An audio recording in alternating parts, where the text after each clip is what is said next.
তন্ত্রমতে কৌশিকী অমাবস্যার রাতকে তারা রাত্রি বলা হয়। এই দিন এক বিশেষ মুহূর্ত, স্বর্গ ও নরকের দ্বার কিছু সময়ের জন্য খুলে যায়। তন্ত্র সাধকরা নিজেদের ইচ্ছা মতন পজিটিভ ও নেগেটিভ শক্তি নিজের সাধনার মধ্যে আত্মস্থ করে সিদ্ধি লাভ করে। তাই তন্ত্র সাধনার জন্য এই অমাবস্যা খুবই গুরুত্বপূর্ণ।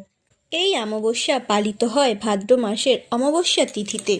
কথিত আছে মাতা পার্বতী অশুভ শক্তি বিনাশের উদ্দেশ্যে তার দেহকোষ থেকে এক ভয়ঙ্কর দেবীর সৃষ্টি করেন। তিনি দেবী কৌশিকী নামে পরিচিত। বীরভূমে তারা মা কৌশিকী অমাবস্যার দিন আবির্ভূত হন। তার সন্তান বামদেবের সঙ্গে লীলার কথা আমরা সকলেই জানি। মাকে যখন মহাদেব কালী বলে ডাকতেন তখন মা রেগে গিয়েছিলেন। তার মনে ক্ষোভ ছিল, কেন তাকে কালী বলে ডাকা হচ্ছে।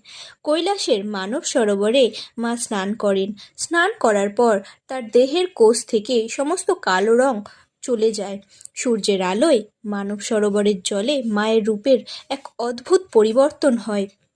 এক উজ্জ্বল জ্যোতি তৈরি হয় মায়ের রূপে। সেই কৌশিকী অমাবস্যার দিন মা ওইভাবে আবির্ভূত হয়েছিলেন বলে এই দিনটিকে বলা হয় কৌশিকী অমাবস্যা। সেদিন তারাপীঠে মা তারা পূজিত হন আদ্যাশক্তি মহামায়া রূপে।